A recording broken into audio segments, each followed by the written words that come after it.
Agradecemos al Señor poder abrir la Escritura, poder indagar en ella aquellas cosas que el Espíritu Santo nos dejó escritas y que necesitamos hacer una sana exégesis. Hemos estado revisando algunas palabras importantes para luego hacer una correcta exégesis, porque son palabras que van a aparecer en la escatología constantemente. Y hay otras que aún no hemos revisado, pero fíjense el término arrebatamiento, harpazo, la importancia que tenía revisar este término para notar la diferencia entre venida y arrebatamiento. Estudiamos el término gemera, día, para poder utilizarlo en las expresiones día de Cristo y día del Señor, y ver las diferencias, obviamente, que a veces no aparecen a simple vista en nuestras traducciones. La expresión del Señor de venir como ladrón en la noche, porque utilizó cleptes y no utiliza otros términos. La palabra venida, que muchas veces tiene que ver con parusía, epifanía o apocalipsis, y revisarlas en su contexto para saber el significado. Tuvimos que estudiar la palabra misterio porque precisamente es un término que tiene muchas utilizaciones dentro de muchos contextos, y eso fundamentalmente es un problema para aquel que no ve que el endurecimiento de Israel empieza allí con lo que se predica en Mateo 13, con las parábolas, y continúa luego mostrándonos un misterio de lo que es la iglesia, un misterio de lo que es la doctrina de la iglesia cristiana, un misterio de lo que es el evangelio, todos temas que la palabra misterio está involucrada. Hablamos del término trompeta, que si lo estudiáramos solamente por el griego, no llegaríamos a entender la riqueza que tiene el Espíritu Santo al dejarnos otras palabras en hebreo.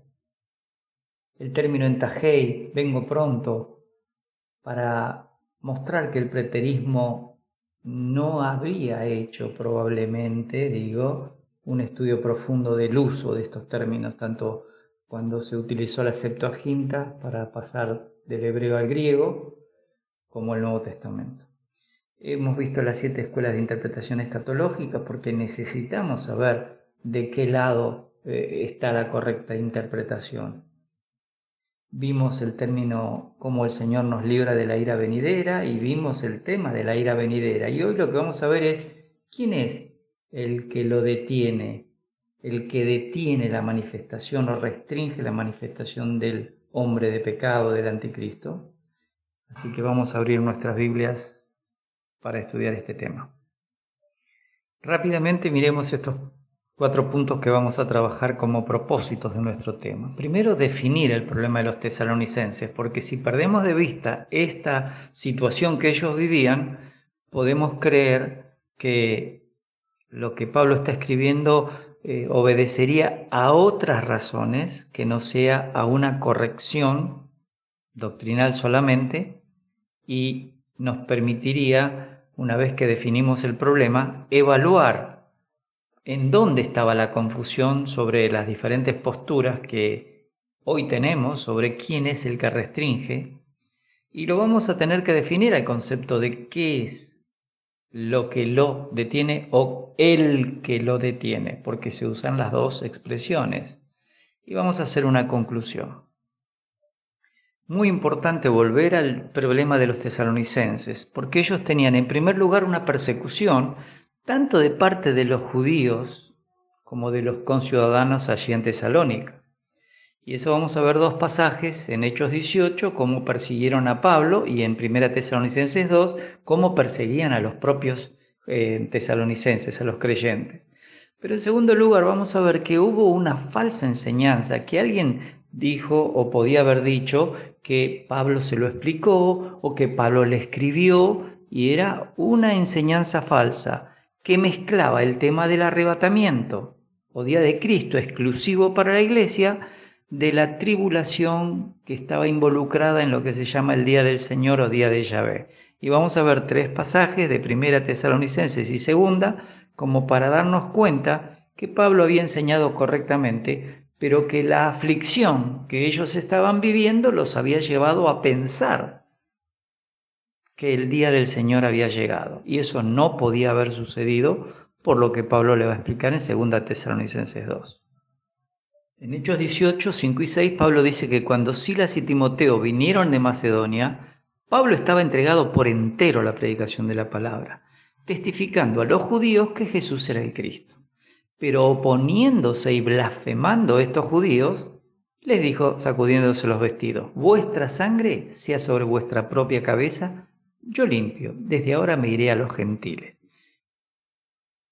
En esta parte vemos la actitud de los judíos con la predicación que Pablo estaba teniendo.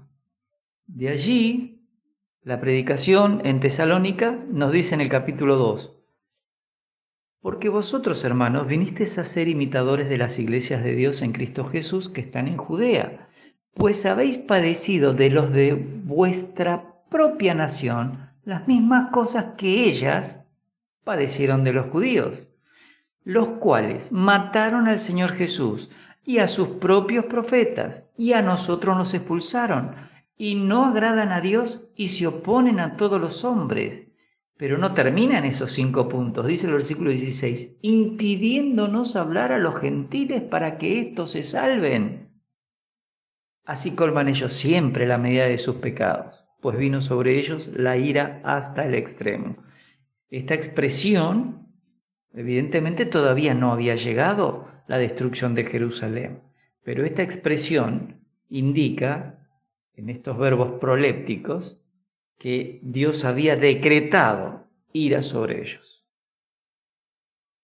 Lo segundo que vemos es que se había introducido esta falsa enseñanza respecto a lo que era el arrebatamiento y el día del Señor. Aquí se había generado una mezcla. Por eso Pablo primero, en 1 Tesalonicenses 4, tiene que explicar: tampoco, hermanos, queremos que ignoréis acerca de los que duermen, es decir, estos que murieron, entonces no van a estar en el cielo. Y entonces le dice: no se entristezcan por ellos, como se entristecen los que no tienen esperanza, es decir, los incrédulos. Porque si creemos que Jesús murió y resucitó, así también traerá Dios con Jesús a los que durmieron en él. Es decir, lo primero es los que durmieron, los creyentes que se murieron físicamente, ya sea por la persecución o por la edad. No se preocupen, porque así como Jesús murió y resucitó, ellos van a resucitar. Pero ahora, en 1 Tesalonicenses 5, él les va a tener que explicar que para con ellos es el arrebatamiento. Pero dice: acerca de los tiempos y de las ocasiones, no tenéis necesidad, hermanos, de que yo os escriba, porque vosotros sabéis perfectamente que el día del Señor vendrá así como ladrón en la noche. Ya explicamos este término cleptes, la diferencia que este término tiene con otros 2 términos griegos, pero que se puede utilizar tanto para la iglesia, tanto para Israel. Y esto es uno de los temas que tenemos que tener en cuenta. Entonces dice que cuando digan paz y seguridad, entonces vendrá sobre ellos destrucción repentina, como los dolores de la mujer encinta, y no escaparán. Sabemos que este día del Señor tiene que ver con el día de Yahvé del Antiguo Testamento. En 2 Tesalonicenses 2 dice: con respecto a la venida de nuestro Señor Jesucristo y a nuestra reunión con Él, fíjense lo que está hablando. Os rogamos, hermanos, que no os dejéis mover fácilmente de vuestro modo de pensar, ni os conturbéis, ni por espíritu, ni por palabra, ni por carta como si fuera nuestra, en el sentido de que el día del Señor está cerca. Nadie os engaña en ninguna manera, porque no vendrá el día del Señor sin que antes venga la apostasía y se manifieste el hombre de pecado, el hijo de perdición. Así que estos temas son los que estaban mezclándose: nuestra reunión con el Señor y el día del Señor, su venida. Entonces esto es lo que se está corrigiendo. Para nosotros es muy importante definir que hay 2 programas en la escatología. Un programa está relacionado con Satanás, es decir, Dios le ha permitido armar ese programa, lo ha organizado Dios por los tiempos que tienen que suceder, y es un decreto divino por el cual eso sí o sí va a pasar. Este programa fue profetizado en Daniel 9, que es la semana 70, y eso es antes de que Satanás pueda estar encadenado por 1000 años y antes de que vaya al lago de fuego y azufre.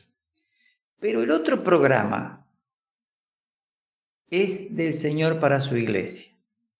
El programa de Satanás necesita de la aparición del anticristo y la aparición del falso profeta.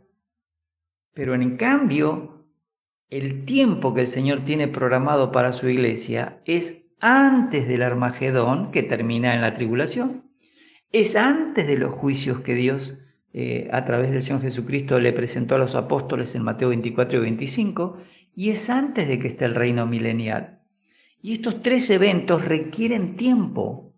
Por eso, cuando se estudia la palabra apantesis de 1 Tesalonicenses 4, hay que tener mucho cuidado de no aceptar rápidamente que, como en un pasaje de la Biblia, apantesis tiene que ver en Hechos 28 con ir a buscar a alguien y volver con alguien, eso significa que nos encontramos en el aire y volvemos con el Señor. La palabra no tiene ese uso en todos los usos que se le daba.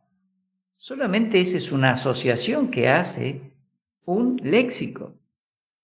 ¿Y qué eventos hay? Porque el que dice que nos vamos a encontrar con Él y volvemos inmediatamente con Él, se olvida que hay tres eventos en el programa del Señor para su iglesia. El arrebatamiento es una parte, para tener cuerpos incorruptibles, tanto de los que murieron en Cristo como de los que estén vivos en ese momento. El segundo aspecto es el tribunal de Cristo, que es el lugar donde se van a dar las coronas. Y ese tribunal de Cristo tiene que llevar algún tiempo, no puede ser inmediato. Además, por lo que nos marca el libro de Apocalipsis, eso concluye cuando el Señor Jesucristo se presenta a sí mismo una iglesia gloriosa, sin mancha ni arruga, y eso es en las bodas del Cordero. Pero por lo que vemos en Apocalipsis, desde el 4 hasta el 19, en la tierra durante todo ese tiempo ha habido una tribulación, cual no la ha habido nunca, como dijo el Señor, ni la habrá. Entonces es obvio que necesitamos un tiempo. No sabemos cuánto, pero por lo que dura el periodo de tribulación son 7 años. De las tantas palabras que se pueden utilizar en el griego, la que es más importante es la que aparece en Tesalonicenses, y es el término katejón, y necesitamos por lo menos estudiar esta palabra un poquito. No le vamos a dedicar mucho tiempo porque requeriría que estudiemos 7 u 8 palabras más, pero no es pertinente invertir ese tiempo porque no es el objetivo de la lección, saber quién es el que retiene o detiene o sujeta o restringe. Entonces, retener es en la concordancia Strong el número 2722 y generalmente se traduce sostener o sujetar firmemente. Kata es un intensivo, que quiere decir abajo. Ahora, se traduce con el verbo retener en Lucas 8:15, cuando dice de retener la palabra oída. O en 1 Corintios 11:2, de las instrucciones que retenían los creyentes de Corinto con respecto al orden de la iglesia local en el culto público. O en 1 Corintios 15:2, respecto de la palabra del Evangelio que ellos retenían. O 1 Tesalonicenses 5:21, acerca de retener lo bueno. En Filemón 13, Pablo también dice, yo quisiera retener a Onésimo conmigo, pero no lo quiero hacer sin tu consentimiento, así que te lo vuelvo a enviar. En Hebreos 3:6 es de retener la confianza, de gloriarnos en la esperanza de lo que Dios ha prometido, porque tenemos confianza en Él. Y en el versículo 14 habla de que retengamos también la confianza que tenemos desde el principio, desde el momento de la conversión. Ahora, este mismo verbo que aparece en 2 Tesalonicenses lo vamos a mirar más adelante, en la siguiente diapositiva. Este término también se usa en el sentido de detener, de restringir, de impedir que alguien se mueva hacia otro lugar. Y esto se utiliza así en Lucas 4:42. Cuando el Señor está sanando y sana a la suegra de Pedro, dice que la gente que estaba allí, cuando era de día y él se había ido a un lugar desierto, La gente estaba buscando y cuando llegaron le detenían para que no se fuera de ellos. Pero él les dijo que era necesario que también a otras ciudades anunciara el Evangelio del reino de Dios, porque para eso había sido enviado. Y ahí la gente le detenía diciendo, quédate acá, seguí haciendo sanidades que necesitamos. Así que ahí está un aspecto de tratar de restringir el movimiento de esta persona, que era el Señor Jesucristo y sus apóstoles, porque ya estaban con él.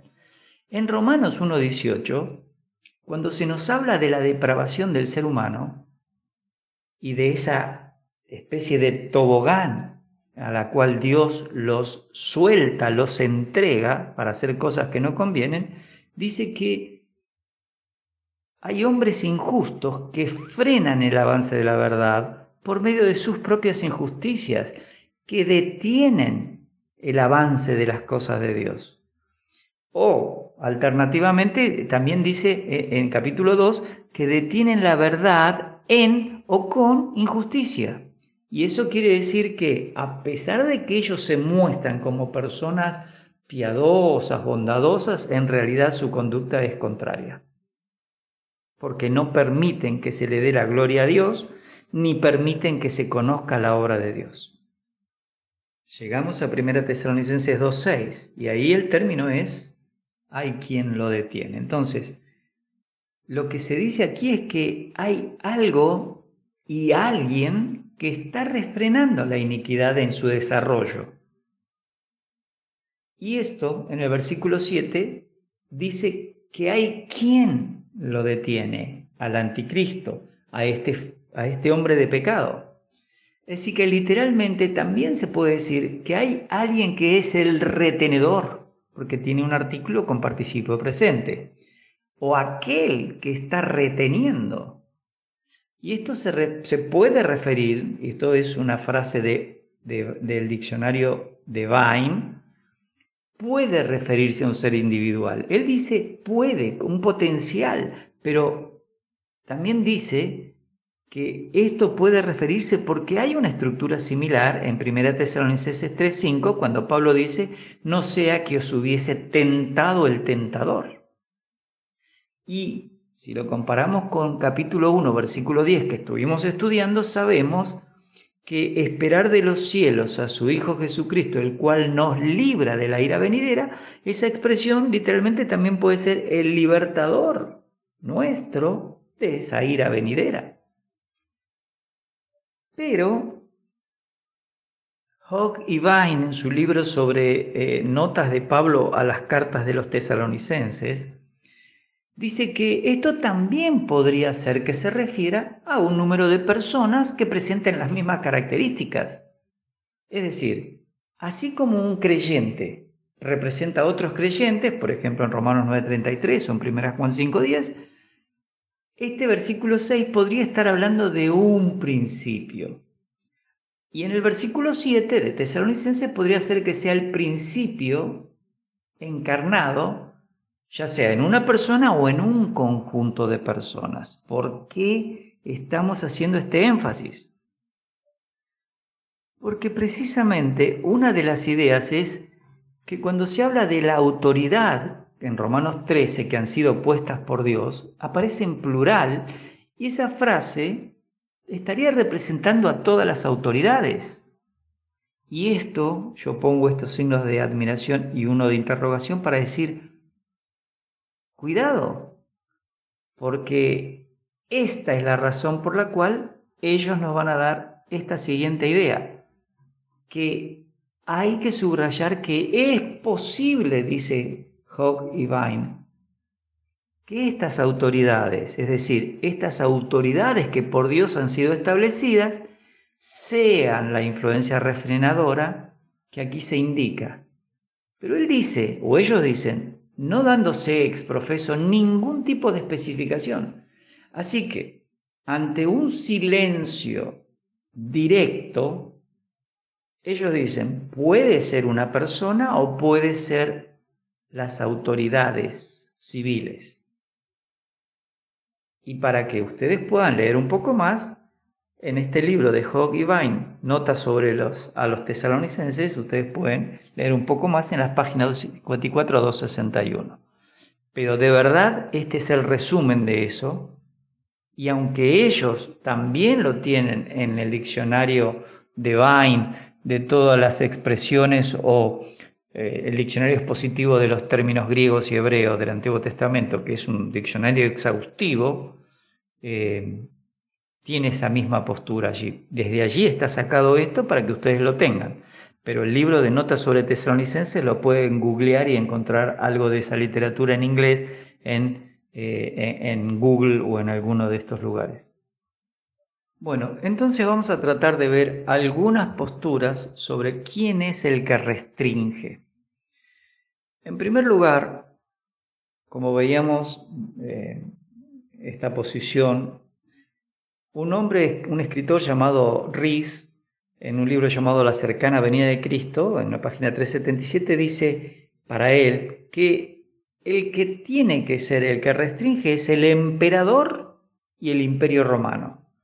Y esto porque como este libro fue escrito en el primer siglo, tiene que estar hablando de uno de esos emperadores, probablemente de todos estos buenos emperadores que estaban impidiendo que la maldad se manifestara. No obstante, ningún emperador, ningún imperio ha impedido la maldad. Al contrario, cuando uno mira los términos bíblicos con respecto a las naciones y a los pueblos, uno ve la maldad sobre todas las naciones y sobre todo cuando atacaban a Israel, matando mujeres y niños, estrellando los niños contra las rocas, dicen los salmistas. Y todo esto, y cuando uno lee Lamentaciones se da cuenta que los imperios han sido depredadores. Y la profecía bíblica en el libro de Daniel capítulo 7, Dios ve a las naciones, a esos reinos, que en el capítulo 2 es una gran estatua de cabeza de oro, Medo-Persia, Grecia y Roma luego, terminando con ese cuarto imperio, con ese cuarto gobierno terrible que va a ser el del anticristo. Dios los ve en el capítulo 7 como fieras, como bestias depredadoras. Desde Nabucodonosor, ese león alado, hasta este gran animal que es el cuarto imperio. Así que esa es una postura. La segunda postura, que está dada por Hogg y Vine, que recién vimos, que en realidad se tiene que referir al gobierno humano y a las leyes humanas. Pero, como dijimos en este libro de Hogg y Vine, y si lo quieren leer, tiene deficiencias y las vamos a mirar enseguida. El tercer grupo, una esposa de un hombre llamado Nidan, en un libro que ella escribe sobre el anticristo, dice, ¿y por qué tiene que ser alguien bueno el que refrena la maldad? ¿No podría ser Satanás? Y obviamente tenemos que argumentar eso. En cuarto lugar, ha habido muchos que creen que la iglesia es la que refrena. Pero Gerald Stanton, en un libro que se llama Guardados de la Hora, en su página 110, da alguna información, por lo cual tenemos un argumento contra esta posición. Y, por supuesto, el Espíritu Santo, que es una quinta postura, tiene argumentos a favor por Gerald Stanton, pero hay muchos otros libros, entre ellos el Dr. Balbour, cuando habla del Espíritu Santo, nos da una gran información sobre la función del Espíritu Santo en este periodo de la formación de la Iglesia. Vamos a mirar los argumentos acerca de la identidad del que lo detiene. El primer punto, el de Rees, y también el de Hogg y Vine, omiten ambos un hecho muy interesante, que tanto el sistema de gobierno del mundo y las leyes humanas van a ser usados por Satanás para exigir adoración a su persona. Miren Apocalipsis 6 al 19, que es toda la obra de la semana 70. Vean Mateo 24, la persecución que va a haber sobre los piadosos. Y esto directamente desde las autoridades que gobiernan, o 2 Tesalonicenses 2, que evidentemente no puede ser el sistema de gobierno del mundo y las leyes humanas. En segundo lugar, podemos decir que Satanás no puede ser el que restringe porque él mismo va a generar levantamiento del anticristo y la persecución a través de las reglas y leyes de su gobierno a quien no lo adore y a los que no reciban la marca del anticristo, que tampoco van a poder comprar, ni vender, ni tomar agua, absolutamente nada. Para ellos, para los que sufran el tiempo de la tribulación, la Biblia nos dice que Dios va a enjugar toda lágrima de los ojos de ellos, que no tendrán hambre ni sed nunca más. ¿Por qué? Porque cuando se termine la tribulación van a ser bendecidos y recompensados.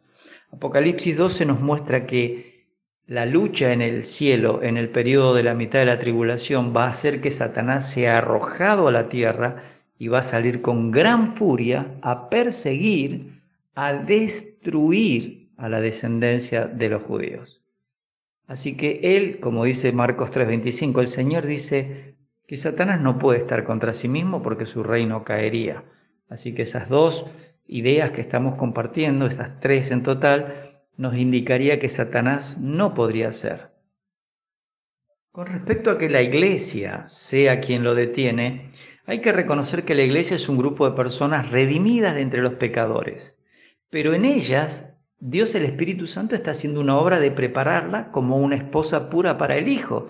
Pablo dice eso en 2 Corintios 11, que la doctrina con que él les enseñaba y los ayudaba a madurar y a crecer tenía que ver con presentar, en este caso a la iglesia de Corinto, como una virgen pura para Cristo.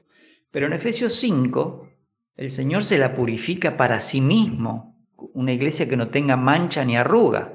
Y como veíamos recién, eso no va a ocurrir hasta después del tribunal de Cristo. Entonces, así como el Espíritu Santo prepara a la iglesia en esta santidad, hay que recordar que hay una historia cuando Abraham le pide a Eliezer que busque una esposa, a Rebeca, una esposa para Isaac, en Génesis 24. El viaje de Eliezer, él lleva una gran cantidad de joyas y ropas para ponerle a Rebeca cuando está viniendo, y además le viene hablando a Rebeca ahí en Génesis 24 de cómo era su amo y todo lo que él tenía. De tal manera que cuando ella llega y ve que Isaac había salido a tener tiempo de comunión con Dios, a orar al atardecer, ella se da cuenta y le pregunta y se baja de los animales en donde iba Rebeca para presentarse en forma humilde a este que va a ser ahora su esposo para siempre.